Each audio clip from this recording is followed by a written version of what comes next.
comfortable sports bike.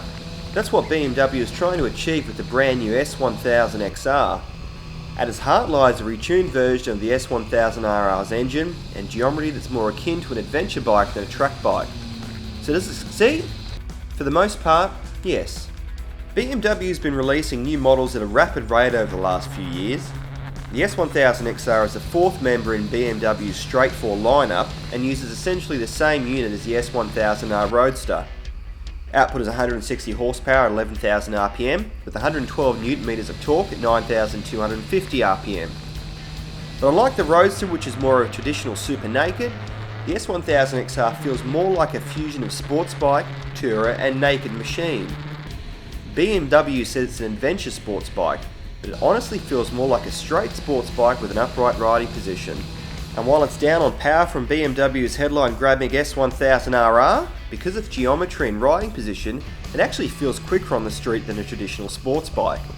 The wide bars combined with a fairly short wheelbase mean the bike can cut through low-speed corners with ease where a sports bike struggles. On more flowing, high-speed corners it no doubt won't compete as well, but given the speeds you're allowed on the open road, the S1000XR will shine more often than not. For most, this will make the S1000XR the ultimate all-rounder. Fast, great handling and comfortable. The bike gets the usual levels of BMW technology, which as standard include 2 riding modes as well as stability control. You can upgrade to a Pro riding mode, which includes dynamic riding settings as well as dynamic traction control and cornering ABS. That package is backed by dynamic suspension, which was fitted to our test bike and did a wonderful job. Similar to what is found with KTM, Aprilia and Ducati, we felt BMW's system was slightly firmer than its peers, but then that's in keeping line with the purpose of this bike. If you need further evidence of what BMW's intentions are with this machine, take note that not only does it include a shift light, but a track mode on the dash for lap times. Again, this is a sports bike first, tourer second. For the most part, we think BMW has done an okay job with the look of the bike, and it really does look like a blend of sports bike and adventure motorcycle. In typical BMW style, you wouldn't call it a beautiful machine, but it's not offensive either. That said, the plastic shroud around the fuel filler and the steering damper visible beneath the front shroud does cheapen things somewhat.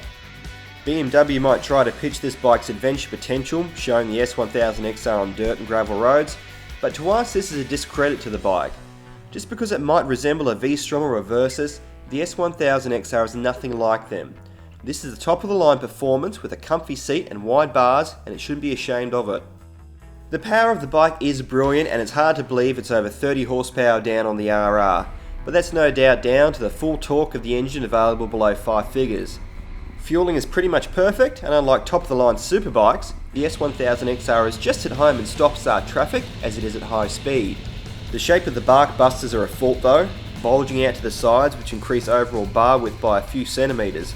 Precious real estate that's unnecessarily wasted when filtering through traffic. Suspension up front and rear is an unsports bike like 5.9 inches and 5.5 inches respectively, but it doesn't feel like it dulls the bike's handling in any way. It just makes it more comfortable and more capable of absorbing bumps and potholes on typical streets. Also very unsports bike-like is the easy to use cruise control and heated grips. Luxuries we love. There's just one flaw that means the S1000XR in our opinion doesn't cross the line as the perfect tourer. Its vibrations. The bike produces strong vibrations throughout the rev range, but BMW have done an excellent job masking them for the most part. However, around the 5,500 RPM mark they get quite noticeable and then dissipate again once you climb past about 6,000 RPM. Many riders claim to feel those vibrations through the bars and the pegs, but we experience them through the seat. They gave us a sensation in our pants that a married man should only feel for his wife. Some may see that as a selling point, but others won't. Given the strength of the engine, there won't be any need to really spend much time in that zone of vibration, so to us it's something we could live with, but others might not. We'd expect to see BMW install a counterbalancer in the first model refresh in a few years' time. Other than this one issue, BMW has created an amazing machine. It's packed to the brim with tech, but the real star of the show remains the things that matter most. An incredibly flexible and quick motor, accompanied by a brilliantly sorted chassis. It creates a motorcycle that is fun, quick and comfortable. Add in a counterbalancer next time round, it'll come close to a perfect bike. Next time round, it'll come